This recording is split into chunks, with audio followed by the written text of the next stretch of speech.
মনে করবা আল্লাহ আমাকে দেখতেছে। এই আল্লাহ কি দেখে না?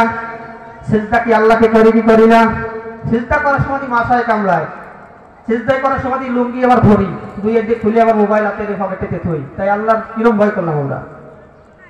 নামাজে সামনে বাবা দাঁড়াইবো, যেমন কুলসিরাতের উপরে দাঁড়ায় আছি, মাথায় আমারে কামড়ালো না, আমার লুঙ্গি খুলে গেল, এই দেখার দরকার নেই।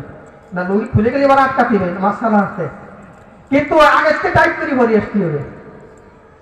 নামাজের ভিতরে একনিষ্ঠ ভাবে খুজুর সাথে আমি আল্লাহর সামনে দাঁড়াইছি, আমার মহান মালিকের সামনে দাঁড়াইছি। সারা বাংলাদেশে ভ্রমণ করলে বোঝা যায় যে কোথায় আল্লাহ কি বানাইছে, আল্লাহ কত জায়গায় কত নিয়ামত বানায় রাখছে। এই নিয়ামত গুলো দেখে আল্লাহকে চিনেন আর বলেন আল্লাহ আলহামদুলিল্লাহি রাব্বিল আলামিন। সমস্ত জগতের আল্লাহ, সমস্ত প্রশংসার মালিক আপনি, সমস্ত প্রশংসা আপনার, আপনার ছাড়া আর কোনো প্রশংসার যোগ্য আর কেউ না।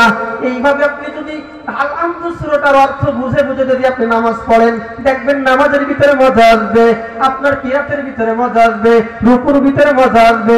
কিন্তু আপনি সূরা ফাতিহা জানেন না,